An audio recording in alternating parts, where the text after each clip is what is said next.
तो आगे अब बात करते हैं स्केलर प्रोडक्ट या dot product of two vector. दो वेक्टर का डॉट प्रोडक्ट बोलो या उसी को स्केलर प्रोडक्ट बोलते हैं। क्यों स्केलर प्रोडक्ट बोलते हैं? इसलिए क्योंकि जो ए डॉट बी यानी दो वेक्टर का जो डॉट प्रोडक्ट आता है एक स्केलर क्वांटिटी आता है। अब स्केलर क्वांटिटी क्या है, वेक्टर क्वांटिटी क्या है, ये सब तो बताने की जरूरत है नहीं, पहले से ही जानते हैं आप लोग। क्या है scalar product of two vectors, vector A and vector B is denoted by A dot B. ऐसे ए बीच में डॉट और बी, यह क्या रिप्रेजेंट कर रहा है? वेक्टर ए और वेक्टर बी का डॉट प्रोडक्ट। ऐसे रिप्रेजेंट करेंगे यानी डिनोट करेंगे ऐसे। डिफाइंड एज कहने का मतलब इसका वैल्यू कैसे निकालेंगे? तो A dot B equal to होगा magnitude of A into magnitude of B into cos theta. Magnitude of A को ए बोल सकते हैं, मैग्नीट्यूड ऑफ बी को केवल बी बोल सकते हैं, यानी cos theta. A dot B equal to होगा कितना? ए बी कॉस थीटा, जहां पे थीटा क्या है? तो where theta is angle between vector A and vector B. और ये भी आपको मालूम है कि दो वेक्टर के बीच का एंगल कम से कम 0 हो सकता है, ज्यादा से ज्यादा पाई यानी 180 डिग्री हो सकता है, या इसके बीच में हो सकता है, इसके फालतू इससे बाहर नहीं आ सकता। तो यहाँ पे ध्यान देने वाली बात क्या है कि दो वेक्टर ए और बी का डॉट प्रोडक्ट को ऐसे डिनोट करेंगे और ए डॉट बी का वैल्यू निकालेंगे कैसे? तो ए बी कॉस थीटा, जहां पे थीटा क्या है? तो ए और बी और बीच का एंगल जो है थीटा है, यानी दोनों वेक्टर के बीच का एंगल थीटा है। तो इस पे क्वेश्चन देख लेते हैं, कुछ बहुत आसान क्वेश्चन।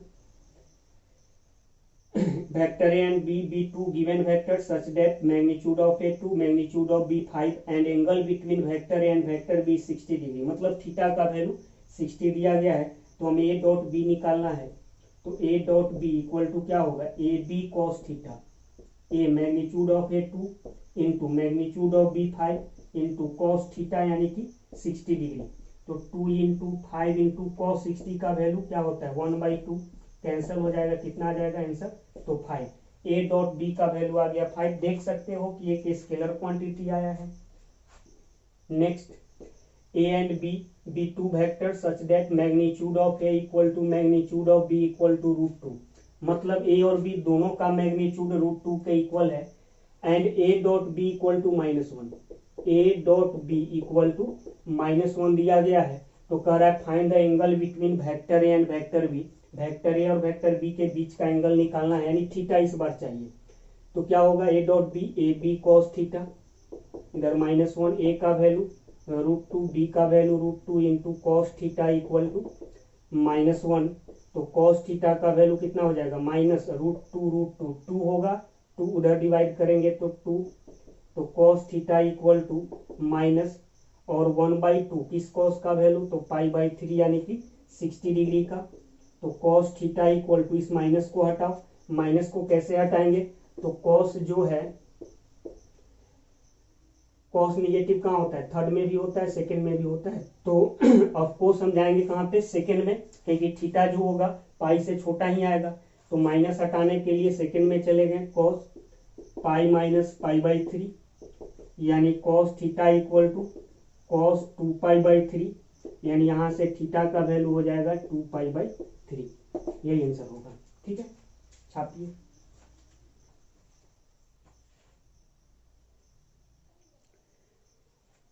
ये कुछ पॉइंट देखिए यहाँ पे।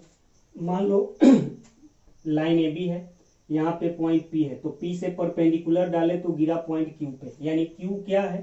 तो पॉइंट पी का फुट है। फुट ऑफ परपेंडिकुलर जो है ए बी पे, वो पॉइंट क्यू है। तो projection of point P on the line A B, यानी पॉइंट पी का प्रोजेक्शन लाइन ए बी पे क्या होगा? तो पॉइंट पी का प्रोजेक्शन लाइन ए बी पे वही होगा जो पी क्यू का फुट होगा, यानी foot of perpendicular P Q. यानी पी क्यू जो परपेंडिकुलर है उसका जो फुट होगा वही होगा पॉइंट पी का ए बी पे प्रोजेक्शन। तो क्या है? पी क्यू का ए बी पे प्रोजेक्शन यानी फुट क्या है? तो क्यू है, यानी क्या होगा? क्यू। ठीक है, मतलब ए बी है, यानी ए बी है कोई पॉइंट पी। कभी भी किसी लाइन पे किसी पॉइंट का अगर आपको प्रोजेक्शन चाहिए, क्यों ऐसा बता रहे हैं, आगे इसका यूज करेंगे हम लोग। तो लाइन ए बी पे पॉइंट पी का प्रोजेक्शन चाहिए, तो पॉइंट पी से परपेंडिकुलर डालेंगे लाइन ए बी पे, और परपेंडिकुलर जहां जाकर गिरेगा उसका जो फुट होगा यानी क्यू जो होगा वही क्या होगा, पॉइंट पी का प्रोजेक्शन। नेक्स्ट मान लो ए बी लाइन है और एक पी क्यू लाइन है, हम चाहते हैं पी क्यू लाइन का प्रोजेक्शन ए बी पे निकालना। ठीक है, पी क्यू लाइन का प्रोजेक्शन ए बी पे निकालना, तो पी से परपेंडिकुलर डालो, पी डैश पे गिरा, क्यू से परपेंडिकुलर डालो, क्यू डैश पे गिरा। तो ये जो पी क्यू लाइन का प्रोजेक्शन जो लाइन ए बी के लॉन्ग होगा वो क्या होगा, पी डैश क्यू डैश, यानी projection of line P Q along line A B equal to क्या होगा, पी डैश क्यू डैश, यानी पी क्यू का प्रोजेक्शन लाइन ए बी के लॉन्ग क्या होगा, पी डैश क्यू डैश होगा।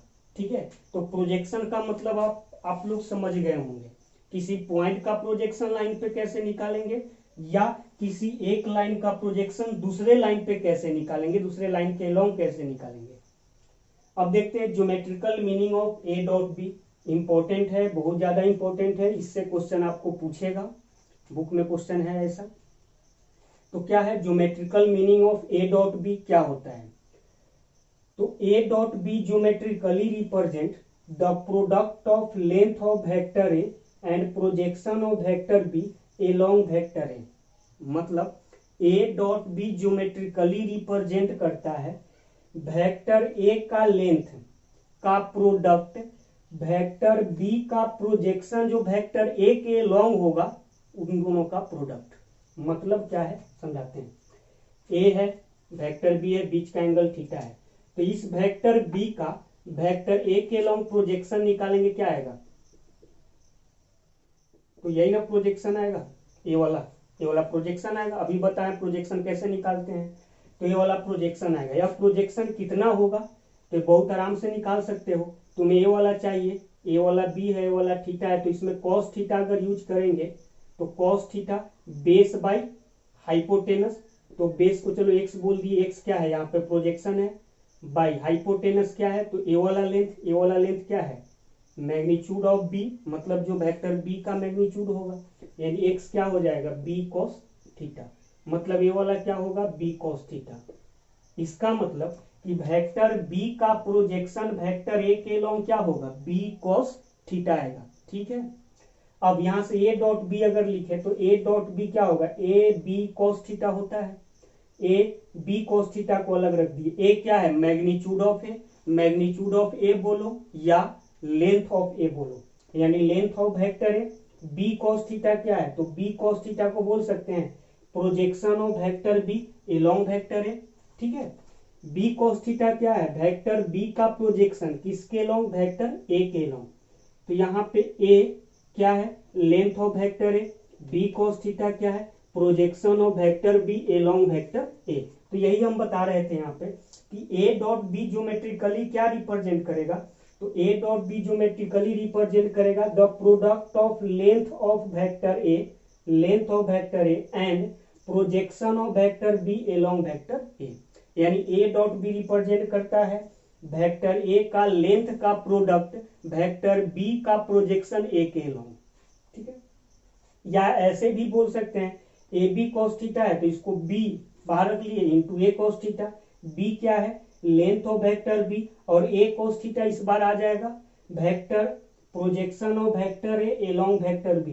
कैसे देखो, वेक्टर ए वाला वेक्टर बी, बीच का एंगल थीटा, तो यहां से परपेंडिकुलर डाले तो ये वाला जो लेंथ होगा इस बार क्या होगा, वेक्टर ए का प्रोजेक्शन होगा किसके लॉन्ग, तो वेक्टर ए का प्रोजेक्शन होगा वेक्टर बी के लॉन्ग, और ये किसके बराबर होगा, तो ये बी है, ये वाला थीटा है, तो ये क्या हो जाएगा बी कॉस थीटा, जैसे अभी बताए थे वैसे ही। तो यहाँ पे तुम देख सकते हो, सॉरी बी कॉस थीटा नहीं ए कॉस थीटा, ये वाला लेंथ तो ये है ना ए कॉस थीटा, तो यहाँ से देख सकते हो बी क्या है लेंथ ऑफ वेक्टर बी और ए कॉस थीटा क्या आ गया, ए कॉस थीटा है projection of vector A along vector B. तो यहां से आपको क्लियर दिख रहा होगा कि एक वेक्टर का लेंथ इनटू दूसरा वेक्टर का प्रोजेक्शन इस पहले वेक्टर के एलोंग, इन दोनों के प्रोडक्ट को ही ज्योमेट्रिकली रिप्रेजेंट करता है कौन, ए डॉट बी। यह इसलिए बताया जा रहा है क्योंकि मान लो अगर हमें projection of vector B along vector A चाहिए, तो जो लेंथ ऑफ वेक्टर ए है इसको इधर डिवाइड कर देंगे, ठीक है। यानी A dot B by length of vector A क्या आ जाएगा, projection of vector B along vector A. यही अगर हमें projection of vector A along vector B चाहिए तो लेंथ ऑफ वेक्टर बी को डिवाइड करेंगे ए डॉट बी में, यानी कि projection of vector A along vector B चाहिए इक्वल टू क्या होगा, A dot B by length of vector B. इसका मतलब ये हुआ कि कभी भी अगर हमें एक वेक्टर का प्रोजेक्शन दूसरे वेक्टर के एलोंग चाहिए, ठीक है, एक वेक्टर का प्रोजेक्शन दूसरे वेक्टर के एलोंग चाहिए, तो हम लोग क्या करेंगे, ए डॉट बी ही यूज करेंगे। कैसे, अभी दिखा रहे हैं।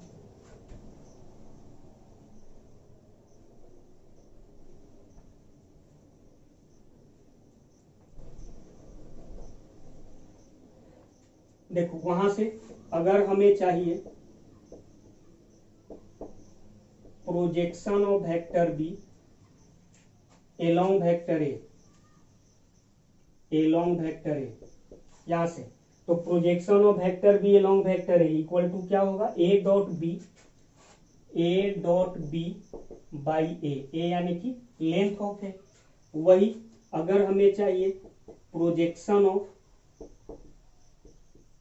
वेक्टर ए, नीचे वाला projection of vector A along vector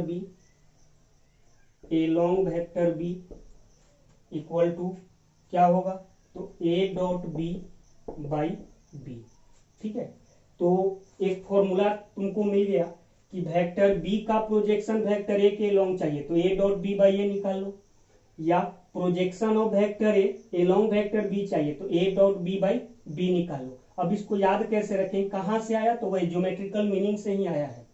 अब इसको याद कैसे रखेंगे, इन दोनों में अगर तुम देखो तो ऊपर ए डॉट बी ही है, यहाँ पे नीचे ए है, नीचे यहाँ बी है, दोनों में कॉमन चीज तो ऊपर है ए डॉट बी।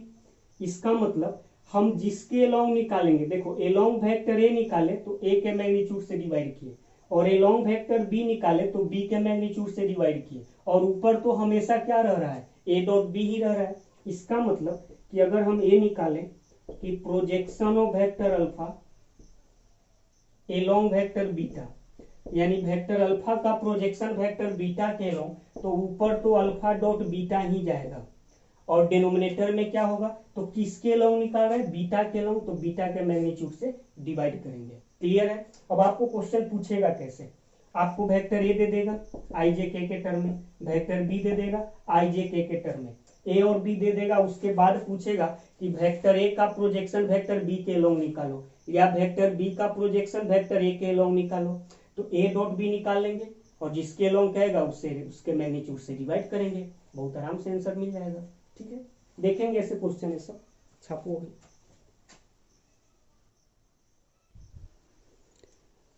प्रॉपर्टी देख लेते हैं डॉट प्रोडक्ट का। अगर डॉट प्रोडक्ट का प्रॉपर्टी सब क्लियर हो गया तो आपको क्वेश्चन नहीं बचेगा, पूरा का पूरा क्वेश्चन बन जाएगा। तो देखते हैं बारी बारी से प्रॉपर्टी। तो प्रॉपर्टी फर्स्ट क्या है, तो A dot B is always scalar quantity, यानी ए डॉट बी हमेशा ही स्केलर क्वांटिटी ही होगा, ये तो पहले से ही मालूम था। Second number, A dot B dot A दोनों आपस में इक्वल होगा, और दोनों का value A B cos theta ही निकालो, ए बी कॉस थीटा हो या बी ए कॉस थीटा हो, बात वही है, क्योंकि यह स्केलर क्वांटिटी है। थर्ड का first, X into vector A dot B, X जहां पे स्केलर क्वांटिटी है, एक्स को ये स्केलर क्वांटिटी है, तो इस एक्स को ए के साथ अभी दिया गया, चाहो तो तुम क्या करो, एक के साथ से हटाकर ए से हटाकर बी के साथ ले आओ, या चाहो तो सबसे बाहर ले आओ, तब ए डॉट बी करो, जहां पे एक्स क्या है, स्केलर क्वांटिटी। मतलब समझ रहे हो ना, मतलब जो स्केलर क्वांटिटी है उसे किसी भी वेक्टर के साथ रखो या बाहर रखो, उससे कोई फर्क नहीं पड़ता। सेकेंड नंबर थर्ड का, X into vector A dot Y into vector B, तो यहाँ पे एक्स और वाई दोनों स्केलर क्वांटिटी है, तो आप चाहो तो क्या कर सकते हो, इस स्केलर क्वांटिटी को इंटरचेंज कर सकते हो, मतलब y को x के साथ x को y को a के साथ x को b के साथ ला सकते हो, या चाहो तो दोनों को बाहर कर सकते हो, फिर a डॉट b कर सकते हो।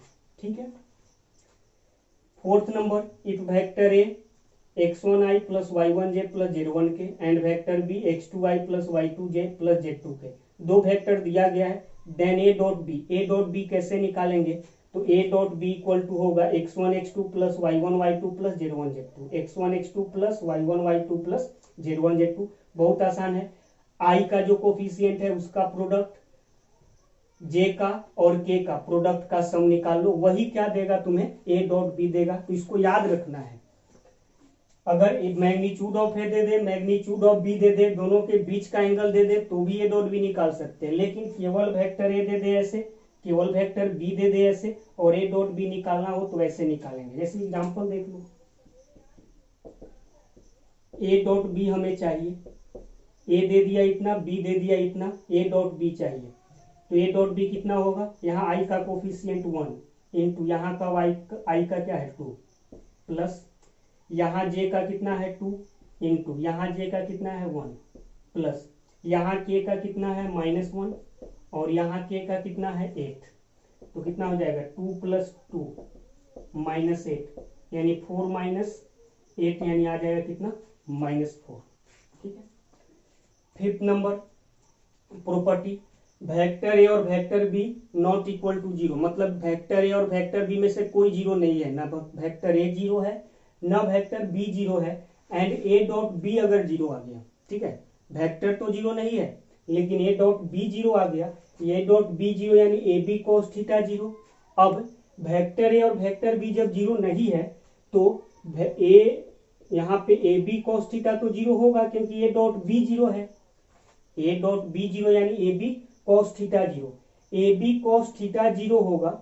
अब ए और बी तो 0 होने से रहा, वो तो 0 हो ही नहीं सकता, क्यों नहीं हो सकता, क्योंकि पहले ही बोल दिए कि ए बी 0 नहीं है, तो यहां से ए बी cos थीटा लेकिन 0 है, ए बी 0 हो नहीं सकता, तो किसको 0 होना पड़ेगा, cos थीटा को 0 होना पड़ेगा। cos थीटा 0 किस cos का वैल्यू π/2 का, यानी थीटा का वैल्यू क्या आ गया π/2। इसका मतलब क्या हुआ, इसका मतलब ये हुआ कि अगर थीटा π/2, थीटा क्या है ए और बी के बीच का एंगल, मतलब ए कि दो वेक्टर अगर परपेंडिकुलर होगा तो दोनों वेक्टर का डॉट प्रोडक्ट क्या आ जाएगा 0 आ जाएगा। ठीक है, और ये भी ध्यान रखिएगा कहीं कहीं परपेंडिकुलर की जगह पे ऑर्थोगोनल भी बोल देगा। ठीक है, परपेंडिकुलर वेक्टर बोलो या ऑर्थोगोनल वेक्टर बोलो, दोनों का बात एक ही है। परपेंडिकुलर या ऑर्थोगोनल दोनों का मतलब ही होता है कि दोनों वेक्टर के बीच का एंगल π/2 यानी 90 डिग्री है। तो अभी से क्या ध्यान में रखना है कि अगर वेक्टर ए वेक्टर बी के परपेंडिकुलर होगा तो ए डॉट बी पक्का क्या आएगा 0 आएगा। यानी कि अगर हमें दो वेक्टर दे दे और बोल दे कि प्रूफ करो कि यह दोनों वेक्टर परपेंडिकुलर है या दोनों वेक्टर ऑर्थोगोनल है, तो हम क्या दिखाएंगे, तो हम यही दिखाएंगे कि दोनों का डॉट प्रोडक्ट निकालेंगे और दिखाएंगे कि दोनों का डॉट प्रोडक्ट आ गया 0, दोनों का डॉट प्रोडक्ट 0 आ गया, इसका मतलब दोनों वेक्टर परपेंडिकुलर होगा। ठीक है, तो ऐसा क्वेश्चन आपको मिलेगा, वेक्टर ए दे देगा, वेक्टर बी दे देगा, बोलेगा कि वेक्टर ए दे दिया, वेक्टर बी दे दिया और बोले प्रूफ करो कि ए और बी परपेंडिकुलर है, तो ए डॉट बी निकाल के 0 दिखा दो, 0 आ गया मतलब परपेंडिकुलर होगा, 0 नहीं आएगा तो परपेंडिकुलर नहीं आएगा। ठीक है, और इसी में थोड़ा क्वेश्चन घुमा सकता है, ए बी दे देगा, कहेगा कि ए प्लस बी और ए माइनस बी परपेंडिकुलर वेक्टर है, ये प्रूफ करके बताओ। समझ में आया, वेक्टर ए दे देगा, वेक्टर बी दे देगा और तब कहेगा कि वेक्टर ए प्लस बी और ए माइनस बी आपस में परपेंडिकुलर है, या प्रूफ करके दिखाओ, तो भी आसान है। वेक्टर ए और वेक्टर बी दे देगा तो ए प्लस बी वेक्टर निकालेंगे, ए माइनस बी वेक्टर निकालेंगे, फिर अब इन दोनों का डॉट प्रोडक्ट 0 दिखाएंगे तो परपेंडिकुलर हो जाएगा। तो ये क्वेश्चन देख लेते हैं, करे write the value of lambda so that the vector A and B are perpendicular to each other. यहाँ पे देख लो एक लेमडा अननोन है, करे लेमडा का क्या वैल्यू होगा जिससे वेक्टर ए और वेक्टर बी क्या हो जाए परपेंडिकुलर हो जाए। यानी वेक्टर ए परपेंडिकुलर है वेक्टर बी के, तो ए डॉट बी तो क्या हो जाएगा 0 हो जाएगा। अब ए डॉट बी क्या होगा, तो ए डॉट बी निकालो जैसे अभी बताए थे, 2 इंटू यहाँ आई का कोफिशिएंट 1 है तो 2 इंटू 1 प्लस यहाँ lambda into -2 plus 1 into 3 equal to 0। यानी कितना हो जाएगा 2 और 3 5 और इधर -2 लेमडा, तो 5 - 2 लेमडा इक्वल टू 0, तो 2 लेमडा इक्वल टू 5, तो लेमडा का वैल्यू क्या आ जाएगा 5/2, यही आंसर होगा। ठीक है, छापिए, देखते हैं अब आगे प्रॉपर्टी।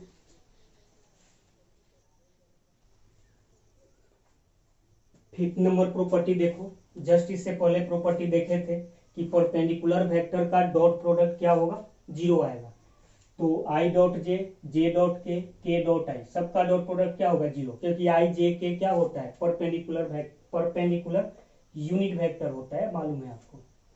6 नंबर इंपॉर्टेंट है सब। 6 नंबर देखो, ए डॉट बी मान लो पॉजिटिव आ गया, ए डॉट बी पॉजिटिव, यानी ए डॉट बी कहने का मतलब ए बी कॉस थीटा, यह पॉजिटिव होगा। अब ए और बी तो ऑलरेडी पहले से पॉजिटिव होगा ही, क्योंकि मैग्नीट्यूड है तो पॉजिटिव ही होगा। तो A B cos theta positive कब होगा, जब कॉस थीटा पॉजिटिव होगा। क्यों, ए और बी तो ऑलरेडी पहले से ही पॉजिटिव रहेगा, क्यों, क्योंकि ए और बी मैग्नीट्यूड है, मैग्नीट्यूड कभी निगेटिव नहीं होता। तो A B cos theta positive कब होगा, जब कॉस थीटा पॉजिटिव होगा।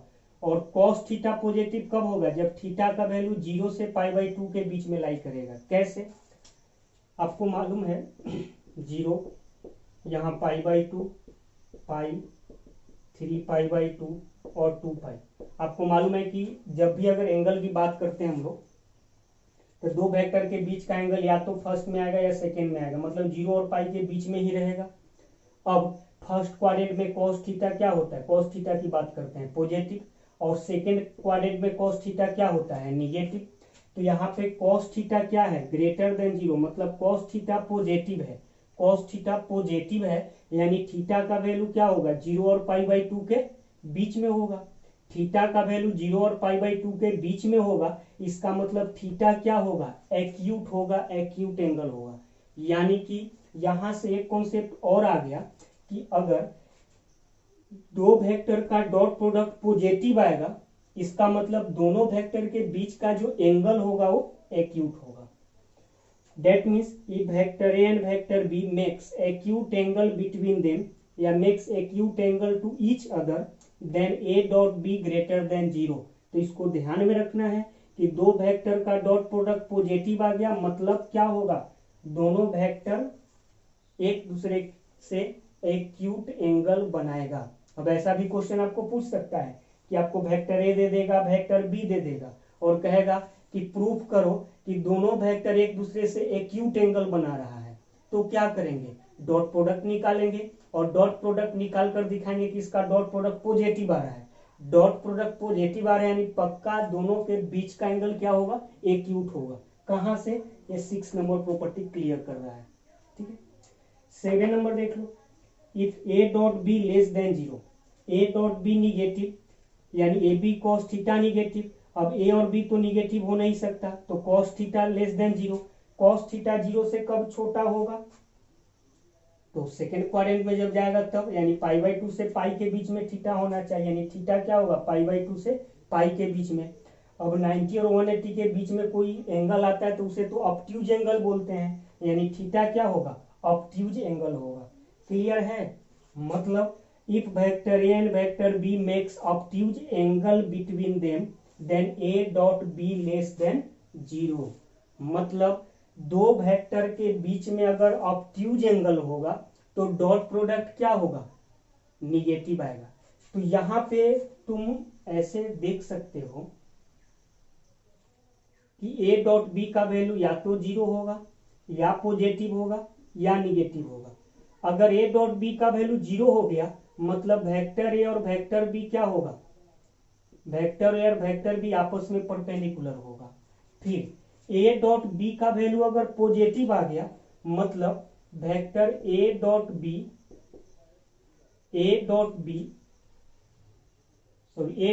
का वैल्यू 0 आ गया, ए डॉट बी का वैल्यू 0 आएगा, मतलब ए और बी परपेंडिकुलर होगा। ए डॉट बी का वैल्यू पॉजिटिव आएगा, मतलब ए और बी परपेंडिकुलर नहीं होगा बल्कि एक दूसरे से एक्यूट एंगल बनाएगा। और ए डॉट बी जब निगेटिव आ जाएगा तो ए और बी एक दूसरे से ऑब्ट्यूज एंगल बनाएगा। तो ये 3 पॉइंट को ध्यान में रखिएगा। मान लो तुम्हें क्वेश्चन ऐसे पूछ सकता है, वेक्टर ए दे दिया, वेक्टर बी दे दिया, और क्या है कि प्रूव करो कि दोनों वेक्टर एक दूसरे से ऑब्ट्यूज एंगल बना रहा है। तो क्या करेंगे, दिखाएंगे, दोनों का डॉट प्रोडक्ट निकालेंगे, और डॉट प्रोडक्ट निकालेंगे तो उसका डॉट प्रोडक्ट निगेटिव आएगा, तो दिखाएंगे कि डॉट प्रोडक्ट निगेटिव आ गया, मतलब पक्का क्या है, एक दूसरे से ऑब्ट्यूज एंगल बना रहा है। यही कहेगा कि राइट एंगल है, एक दूसरे से परपेंडिकुलर है, तो डॉट प्रोडक्ट 0 दिखाएंगे। यही कहे कि दोनों एक दूसरे से एक्यूट एंगल बना रहा है, तो दोनों का डॉट प्रोडक्ट को पॉजिटिव दिखाएंगे। ठीक है, ऐसा क्वेश्चन आएगा, कीजिएगा, अपना बन जाएगा ऐसा। 8 नंबर, ए डॉट ए को ए स्क्वायर बोल सकते हैं, वेक्टर ए स्क्वायर या मैग्नीट्यूड ए स्क्वायर या ए स्क्वायर, सब आपस में बराबर है। ए डॉट ए को मैग्नीट्यूड ऑफ ए का स्क्वायर भी बोल सकते हैं। I dot I, J dot J, के डॉट के, सबका वैल्यू 1 होगा। क्यों 1 होगा, ये सब आपको मालूम है। जैसे आई डॉट आई, तो आई डॉट आई है तो इसको क्या लिखेंगे, magnitude of I into magnitude of I into cos theta. अब दोनों के बीच का एंगल, तो आई डॉट आई, तो दोनों के बीच का एंगल तो 0 डिग्री होगा ना, तो कॉस 0 का वैल्यू 1, आई का मैग्नीट्यूड 1, ए भी 1, क्योंकि यूनिट वेक्टर है, तो फाइनली कितना आ जाएगा, 1 आ जाएगा। ठीक है, find the value of lambda for which the angle between the vector A and B is obtuse. देखो यहाँ वेक्टर ए दे दिया है 2 lambda square I plus 4 lambda J plus K, और वेक्टर बी दे दिया है कितना, 7 I minus 2 J plus lambda K. और क्या कर है कि लेमडा का वैल्यू बताओ कि दोनों वेक्टर एक दूसरे से ऑब्ट्यूज एंगल बना रहा है, यानी vector A makes obtuse angle with vector B. Vector A vector B से ऑब्ट्यूज एंगल बना रहा है, इसका मतलब ए डॉट बी क्या होना चाहिए, निगेटिव होना चाहिए, यही ना। ए डॉट बी निगेटिव, तो ए डॉट बी निकालो, 2 लेमडा स्क्वायर इंटू 7, तो 14 लेमडा स्क्वायर। ठीक है, 7 दूना 14 लेमडा स्क्वायर, 4 लेमडा इंटू -2 तो -8 लेमडा, और यहाँ से लेमडा इंटू 1 तो प्लस लेमडा लेस देन 0। यहाँ से लेमडा का वैल्यू निकालना है, तो 14 lambda square -7 lambda less than 0।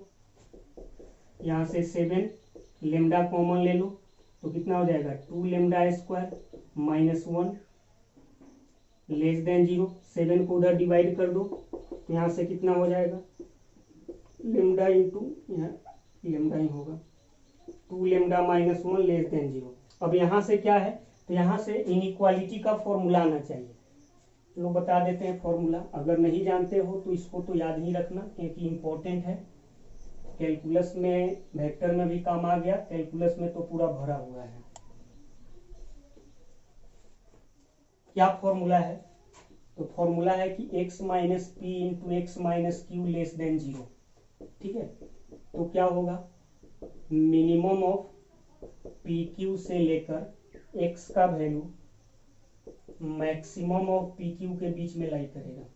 ठीक है, फॉर्मूला यही है कि x minus P into x minus Q less than 0 है, तो जो x का वैल्यू होगा p और q में जो मिनिमम होगा वहां से लेकर p और q में जो मैक्सिमम होगा उसके बीच में लाई करेगा। जैसे example x minus 2 into x minus 5 less than 0, तो देखो उसी फॉर्मूला पे आ गया, x minus P into x minus Q, x minus P into x minus Q.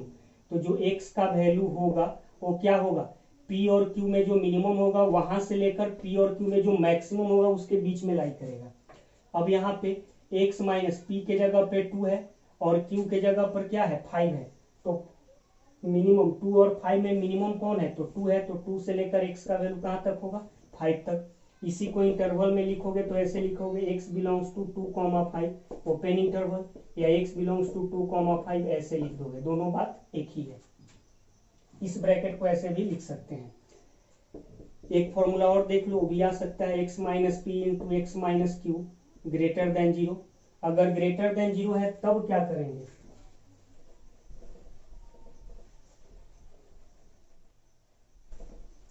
देखो ग्रेटर देन 0 है, लेस देन 0 था तो मिनिमम पी क्यू से मैक्सिमम पी क्यू के बीच में लाई किया।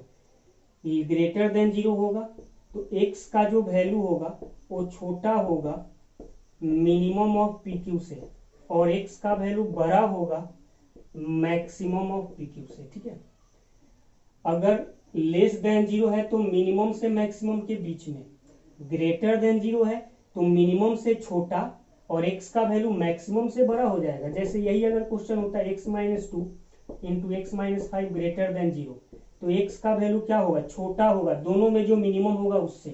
तो 2 और 5 में मिनिमम कौन है, 2, तो उससे छोटा, और x का वैल्यू क्या होगा, 2 और 5 में जो बड़ा होगा उससे बड़ा, तो ग्रेटर देन 5। ठीक है, तो इसको याद रखिएगा। अगर मान लो इक्वालिटी आ गया तो इन सब जगह इक्वालिटी आ जाएगा। अगर देखो यहाँ इक्वालिटी नहीं आएगा तो इक्वालिटी नहीं लेंगे, इक्वालिटी आएगा तो लेंगे। खैर इसी पे आ जाएगा। इस फॉर्मूला पे जाने के लिए लेस देन जीरो है तो इसको ऐसे लिख दिए फॉर्मूला पे लाने के लिए, तो लेमडा को लिख दिए लेमडा माइनस जीरो। ठीक है, लिख सकते हैं ना। यहाँ 2 कॉमन ले लिए इसमें से, तो lambda minus half less than zero, ये जो 2 कॉमन लिए उसको उधर भेज दिए, तो क्या हो गया, lambda minus zero into lambda minus half less than zero. देखो उसी फॉर्मूला पे आ गया, x minus P into x minus Q less than zero.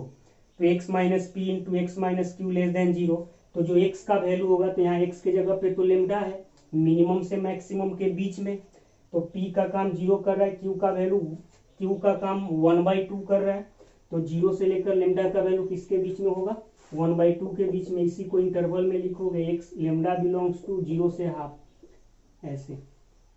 या चाहो तो क्या करो, यहाँ पे ओपन इंटरवल ले लो यानी स्मॉल ब्रैकेट ले लो। अच्छा देखिए 11 नंबर प्रॉपर्टी, ये तो ऑलरेडी ज्योमेट्रिकल मीनिंग में हम लोग देखे ही थे। प्रोजेक्शन या उसी को कंपोनेंट कहो, तो projection of vector B along vector A, vector B का प्रोजेक्शन वेक्टर ए के एलोंग, यानी यहाँ से परपेंडिकुलर डालेंगे तो ये वाला जो लेंथ होगा यही प्रोजेक्शन होगा, और कितना होता है, बी कॉस थीटा। तो क्या होगा, बी कॉस थीटा। अब डायरेक्ट केवल ए और बी देगा तो बी कॉस थीटा तो आ नहीं सकता, तो क्या किए, ए ऊपर मल्टीप्लाई किए और डिवाइड किए, तो A B cos theta by A B cos theta by A मतलब क्या, A dot B by A. ठीक है, तो वेक्टर बी का प्रोजेक्शन वेक्टर ए के लॉन्ग, तो ऊपर ए डॉट बी जिसके लॉन्ग निकालेंगे उसके मैग्नीट्यूड से डिवाइड करेंगे। उसी तरह projection of vector A along vector B कहे तो ऊपर तो क्या होगा, ए डॉट बी होगा, और जिसके लॉन्ग कहा, किसके लॉन्ग कहा, तो वेक्टर बी के लॉन्ग, तो वेक्टर बी के मैग्नीट्यूड से डिवाइड करेंगे।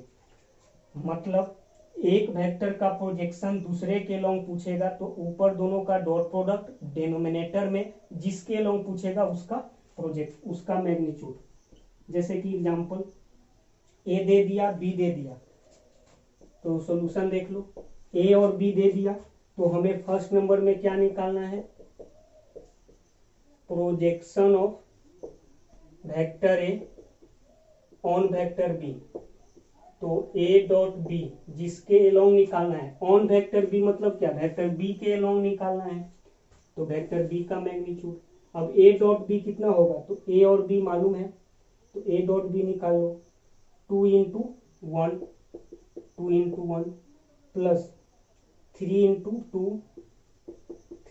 2 plus 2 into 1 plus 2 into 1 by magnitude of B, तो बी का मैग्नीट्यूड, तो रूट अंडर कितना, बी यहाँ पे है तो 1 square plus 2 square plus 1 square, तो कितना हो जाएगा 6 और 2 8 और 2 10 बाई कितना, रूट अंडर 6, इतना यूनिट्स। और भी कैंसिल हो सकता है, कर लो। सेकेंड नंबर क्या चाहिए, projection of vector be on vector A, तो बी का प्रोजेक्शन वेक्टर ए पे, तो ऊपर तो ए डॉट बी ही जाएगा, बाई डिनोमिनेटर में क्या होगा, जिसके लॉन्ग चाहिए उसका मैग्नीट्यूड, ए डॉट बी तो 10 ही आएगा, बाई मैग्नीट्यूड ऑफ ए कितना, root under 2 square plus 3 square plus 2 square, 2 square plus 3 square plus 2 square कर लो। तो ऐसा क्वेश्चन आप लोग से अब बन जाएगा, प्रोजेक्शन ये सब निकालने के लिए कहे तो छापो।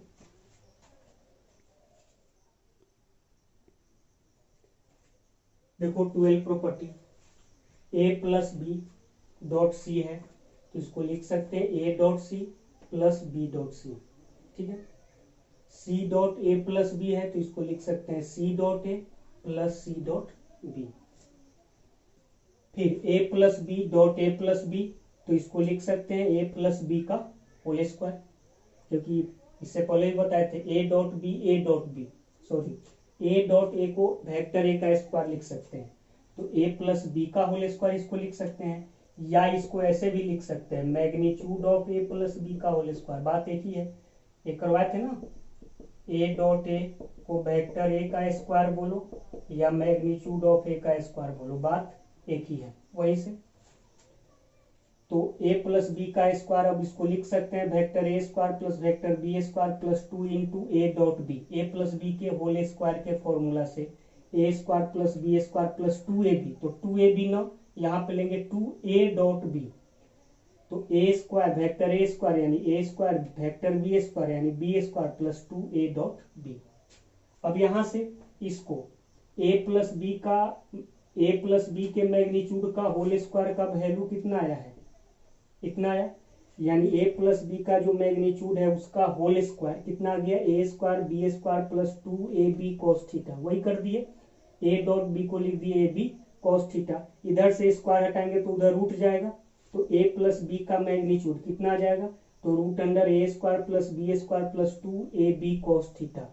हेंस प्रूफ, यह प्रूफ हुआ। क्या प्रूफ हुआ, तो इससे पहले हम जब बता रहे थे उस समय एक पॉइंट लिखे थे वहां पे कि ए प्लस बी का मैग्नीट्यूड होता है root A square plus B square plus 2ab cos theta, और वहां लिखे थे we will see in a scalar product, मतलब इसको स्केलर प्रोडक्ट में प्रूफ करेंगे हम, तो यहाँ से प्रूफ हो गया ना, ए प्लस बी का magnitude root under A square B square plus 2ab cos theta.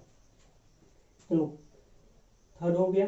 Fourth देखो ए माइनस बी का स्क्वायर, तो वही ए माइनस बी का स्क्वायर, तो फॉर्मूला पे ब्रेक कर दो, A square B square minus 2a dot B, यानी A square plus B square minus 2a dot B, A minus B dot A plus B, तो ए minus B A plus B, A square minus B square, simple वही, A plus B plus C का whole square, तो क्या होगा A square plus B square plus C square plus 2 into A dot B dot C plus C dot ए।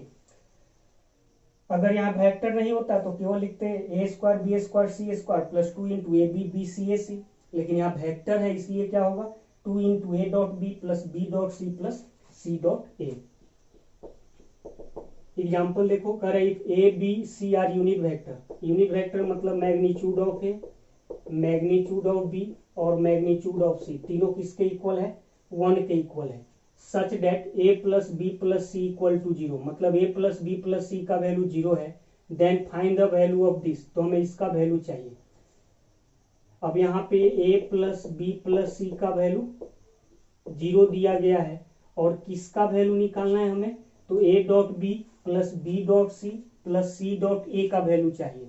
तो अभी तुम लोग देखें कि A dot B plus B dot C plus C dot A जो एक्सप्रेशन है वो कहाँ मिलता है हमें, तो हमें मिलता है ए प्लस बी प्लस सी के स्क्वायर में मिलता है। तो चलो इसको स्क्वायर कर दो, क्यों स्क्वायर कर रहे हैं, क्योंकि इसी में हमें वो वाला एक्सप्रेशन मिलेगा, स्क्वायर कर दिए।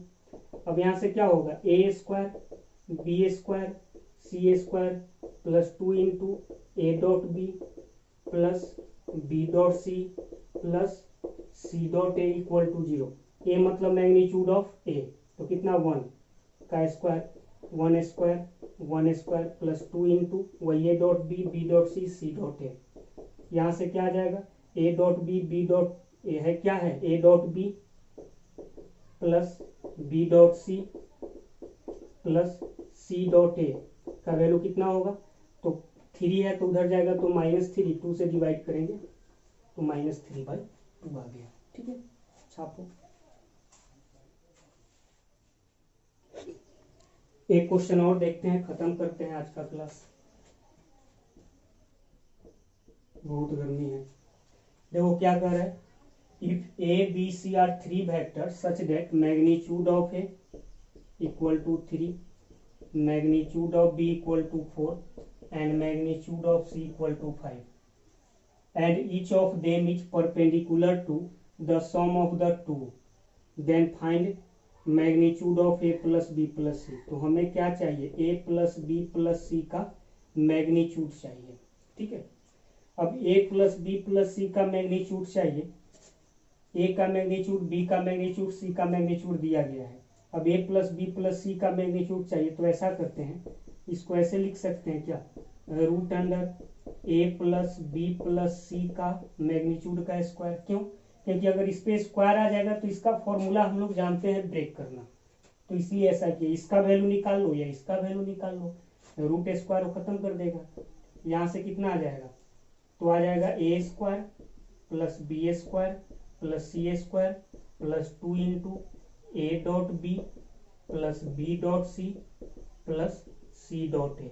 ठीक है, यहाँ से ए मतलब मैग्नीट्यूड ऑफ ए का स्क्वायर, कितना ए कितना है 3, तो 3 स्क्वायर, बी यानी 4 स्क्वायर, सी यानी 5 स्क्वायर प्लस 2 इंटू, अब क्या है A dot B plus B dot C plus C dot A का वैल्यू नहीं मालूम है।